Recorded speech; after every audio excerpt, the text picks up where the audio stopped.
Fala pessoal, sejam muito bem-vindos aqui ao canal e o que a gente pode esperar para os fundos imobiliários agora em 2022, pensando em segundo semestre? Separei 3 pontos aqui que eu acredito que vai acontecer e obviamente a gente deve se posicionar pensando nesses cenários de investimentos, tá bom? E inclusive vou te mostrar também 3 fundos imobiliários os mais recomendados para esse momento, beleza? Então se você gosta desse assunto, já se inscreve aqui no canal, são 3 vídeos por semana falando sobre investimentos. Meu nome é Ricardo Natali e seja muito bem-vindo ao time. Galera, seguinte então, pensando primeiramente aqui segundo semestre de 2022, o que está acontecendo, né? Muita coisa acontecendo, a gente está vendo até uma recessão mundial, né, vindo lá dos Estados Unidos, a gente sabe que vai ter eleição no Brasil, que isso provoca muita volatilidade na Bolsa, a gente vê também taxa Selic super alta, provavelmente vai ter um aumento da taxa Selic na próxima reunião do Copom, né, do Banco Central. Então tem bastante coisa acontecendo aqui e inclusive eu vou deixar um convite aqui, um link na descrição, pode colocar aqui na tela, que a Levante preparou um guia sobre Tesouro Direto e fundos imobiliários, tá bom? Muita gente falando sobre Tesouro Direto, sim, está interessante, mas os fundos imobiliários também. Então baixe esse arquivo aqui, que ele é gratuito, está mostrando um pouco sobre esses dois cenários. Um conteúdo de qualidade e gratuito, é só você pegar o link aí na descrição e você vai ler esse relatório também, tá? Agora, as 3 opiniões que eu tenho agora para o final de 2022, segundo semestre, focando nos fundos imobiliários. Primeira coisa, o que eu espero?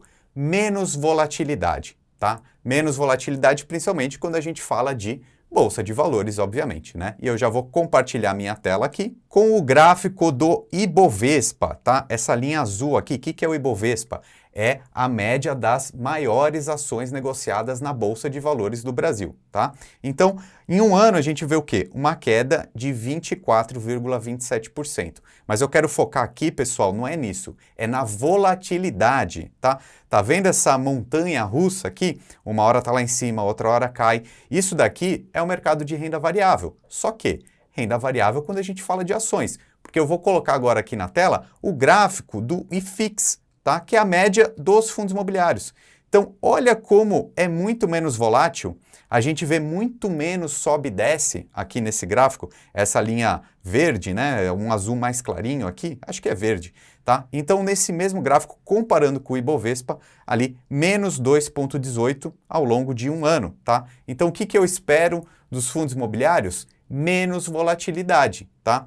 E mais uma comparação aí na tela, né? O IFIX, a média dos fundos imobiliários, contra a média da Bolsa de Valores, né? O índice Ibovespa, em 52 semanas, né? Então, uma queda só de 2% no IFIX, isso sem contar os dividendos, tá, pessoal? Se a gente coloca os dividendos aqui, a gente fica positivo, enquanto que a Bolsa de Valores caiu 24% nesse período e só em 2022, então uma queda do Ibovespa de menos 8 e do IFIX menos 0,9, tá bom? Então, o que a gente pode esperar? Sim, menos volatilidade, tá? Então, de repente, você está preocupado com eleições, o que vai acontecer, recessão, saiba que os fundos imobiliários tendem a andar um pouco mais de lado, tá bom? As ações podem cair sim, tá bom? Óbvio que os fundos imobiliários também podem, mas historicamente eles são mais estáveis, tá? Por isso, mais seguros e, por isso, também bons pagadores de dividendos e o nosso foco com os fundos imobiliários é muito isso, né? Esse pagamento mensal dos dividendos. E a segunda coisa que eu espero agora para 2022, segundo semestre, taxa Selic alta e inflação vai continuar alta, tá bom, pessoal? Esse aqui é um cenário que a gente precisa entender para tomar nossas decisões de investimento. E aí eu vou colocar na tela essa notícia dizendo que o Banco Central está prevendo uma inflação de 7,96%, tá, para esse ano e 13,75% a taxa Selic, tá? Mas já tem muita gente no mercado, até coloco aí na tela, ó, o Santander falou 14,25% na taxa Selic, ok? Qual que é o ponto aqui, tá? Que já vai nos levar para o terceiro ponto aqui, que são os fundos de papéis, né? Que acabam rendendo mais nesse cenário de Selic alta e inflação alta. O que eu vejo, né? Tem essa divergência aqui de expectativas no mercado, tá? Mas uma coisa é certa, a taxa Selic vai continuar alta, ok? Então, esses fundos que replicam um pouco a taxa Selic, né, que tem aqueles contratos atrelados à CDI, vão continuar pagando bem. o que a gente começa a ver uma certa mudança? A inflação do IPCA, que hoje está na casa dos 11% mais ou menos, já tem uma previsão de chegar mais ou menos a 8% no final de 2022, tá? Que não é baixo. Tá? Se a gente for ver historicamente, a inflação no Brasil, IPCA, fica mais próximo da casa de 5%. Tá? Se a gente está falando 8%, já é uma inflação que continua alta. E aí a gente pensa nos fundos imobiliários, eles têm esse poder aí, essa perspectiva de correção da inflação, principalmente os papéis. Então, cenário de inflação alta, os fundos de papéis continuam interessantes. O ponto é o seguinte, a minha opinião pessoal é que eu estou mais propenso a acreditar numa taxa Selic acima até dos 14%, tá? Não esses 13% que a gente colocou na tela que o Boletim Focus previu. Estou mais em linha aqui com os analistas que acreditam até numa alta maior da Selic. Por quê? Porque eu acredito que a inflação não vai ceder tão cedo assim, tá? Eu acho que a gente pode se surpreender com a inflação continuamente alta ainda para 22, ainda para 2023 também, tá? Coisa que está acontecendo lá nos Estados Unidos, inflação alta, até mais do que o previsto. Aqui no Brasil tende a acontecer também, muito por causa dos fatores externos, né? A gente sabe que a inflação agora no finalzinho do segundo semestre vai diminuir um pouco essa inflação no Brasil por causa daquela medida do ICMS, a diminuição desse imposto aí. Mas a gente sabe que é algo artificial, que só vai durar até o final do ano, né? Então, o que isso provoca? Uma contratação da inflação em 2023. Então, assim, o que se previa uma inflação caindo sustentavelmente em 2023 não vai acontecer mais, né? Porque essa medida de tirar o ICMS provoca uma queda da inflação agora, mas vai voltar tudo mais pesado em 2023. Então, minha opinião, podemos nos surpreender sim com inflação alta por mais tempo, tá? E esse é o terceiro ponto que eu espero para 2022, pensando no segundo semestre. Os fundos imobiliários de papéis continuam rendendo bem, continua interessante investir nessa classe de ativos, tá bom? Outro dia, uma pessoa me perguntou assim, mas Ricardo, continua valendo a pena investir nos fundos de papéis, né? Agora que a inflação vai começar a diminuir um pouco, aí eu falei para essa pessoa, foi o seguinte, continua valendo a pena. Se você pagar o preço justo, vale a pena. O que não pode é pagar caro, tá bom? Porque os fundos de papéis, eles estão pagando muito bem hoje, pode ser sim que eles vão diminuir, né? A gente até espera, né? O ciclo de mercado ele é muito importante. Só que a gente não imagina que no curto prazo esse ciclo da taxa de juros alta vai acontecer, né? Quando começar a ter uma queda da taxa de juros, aí, por exemplo, os fundos de tijolos vão deslanchar. Mas eu acho que isso vai demorar para acontecer, então, segundo semestre de 2022, continuo otimista com os fundos de papéis, sim. Beleza? E aí eu vou te mostrar agora as 3 principais recomendações de fundos imobiliários para agora e comentar um pouquinho sobre elas. Vamos lá. Então aqui na notícia da CNN, pegando a carteira recomendada de alguns analistas, algumas casas de análises, bancos, etc., os 3 principais, então, o CPTS, o BRCO e o HGRE. Vamos passar um pouquinho em cada um deles, tá? Então o mais recomendado é o CPTS, ou seja, um fundo de papel, tá? O pessoal aqui da análise continua acreditando também nos fundos de papéis para esse semestre. Por que o CPTS, tá? Então, a maior parte do fundo tem essa característica high grade, né? O que é isso? É aquele título um pouco mais seguro. Então, é um fundo que está pagando bem, ok? A previsão aqui desse dividendo anualizado nesse momento é de 14,5%, tá? Então, é um rendimento bastante alto. E, olhando um pouco sobre as métricas desse fundo, ele está num preço justo, né? Está até um pouquinho mais barato, porque esse preço sobre valor patrimonial de 0,95 quer dizer que abaixo de 1 é um preço justo, tá? Se estiver muito acima de 1, você vai pagar muito caro. E aí, no longo prazo, provavelmente você vai ter uma perda no ganho de capital, né? Porque vai ter uma desvalorização da cota.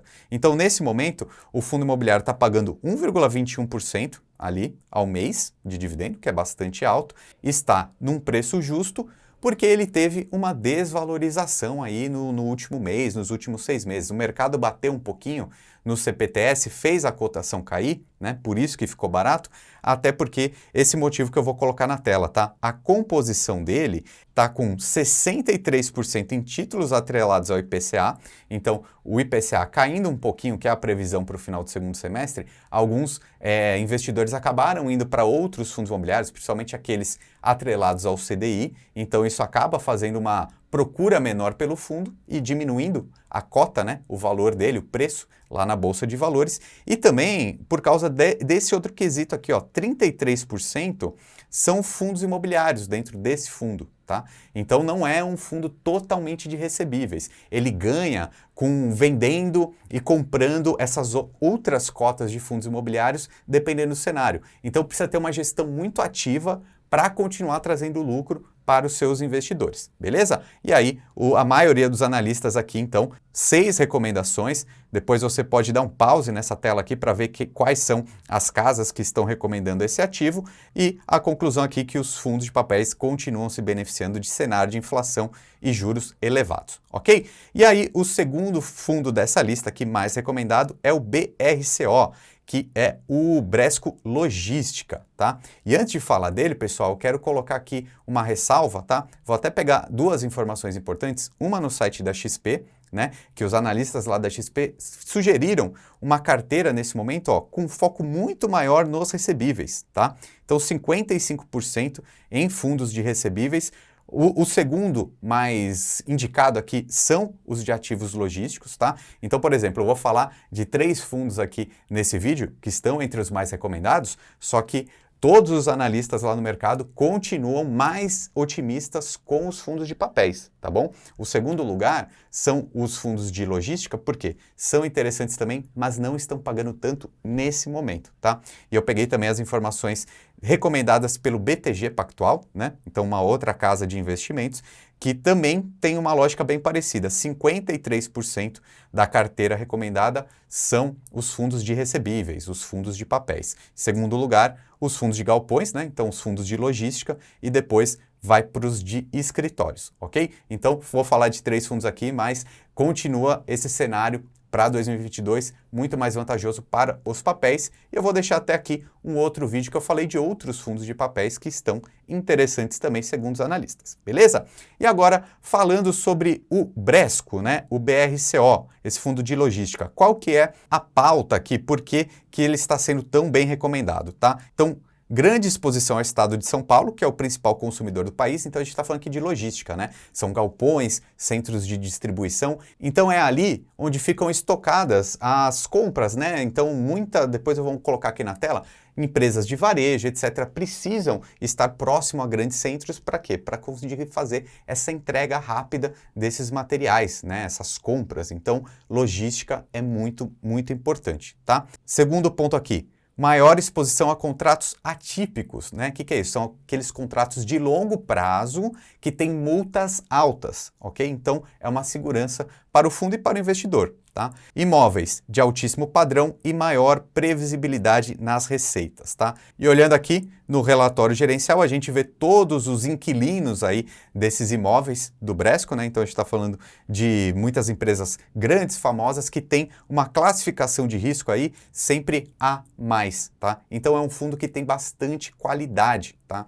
E quanto que ele está pagando? Vamos olhar aqui, ó. Ele está com um dividendo anualizado de 9,4%. Ok? Então, os fundos de logística não vão pagar tanto quanto os fundos de papéis, tá? A grande questão aqui é que os fundos de papéis não vão continuar pagando 13, 14, 15% ao ano para sempre, tá? São ciclos da economia. Aqui um fundo de logística, no cenário de Selic baixa ou no cenário de Selic alta, provavelmente vão continuar pagando um dividendo mais ou menos parecido com isso, tá? Entre 7% e 9%.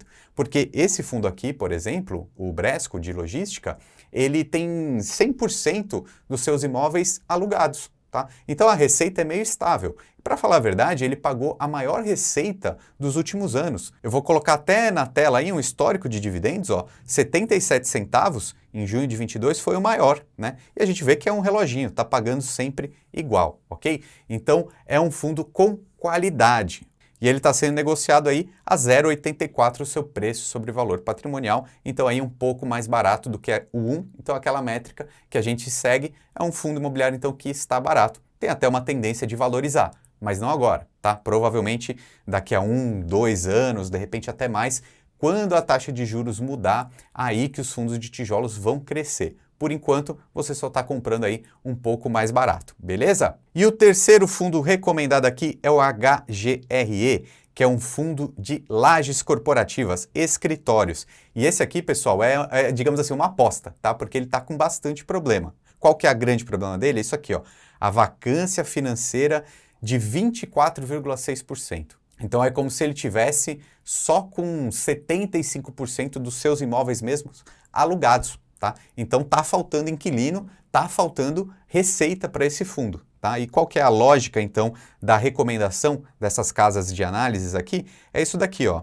O fundo possui um potencial de entrega de R$ 1,05, ou seja, um dividend yield de 10%. Isso aqui quando o cenário melhorar, tá bom? Então vou até colocar na tela aí o relatório gerencial, porque esses 4 imóveis estão com bastante problemas, tá? Tem um em Taboão da Serra, a maior parte deles está em São Paulo, tá? Alguns deles estão em reforma, mas qual que é a perspectiva aqui? Então qual que é o potencial desse fundo? Esse gráfico tá aqui mostra o histórico da vacância, né, dos imóveis vagos. Então está havendo uma leve diminuição aqui, tá? 30% do fundo estava vago em março de 2022 e agora 24,3%. Houve uma pequena queda. Então, quando o mercado voltar, né, quando as locações dos escritórios voltarem, esse fundo aqui ele vai diminuir a vacância e ele vai pagar mais, tá bom? Então, esse é um fundo hoje arriscado, tá? Porque o cenário não está tão positivo assim para os escritórios. E aí,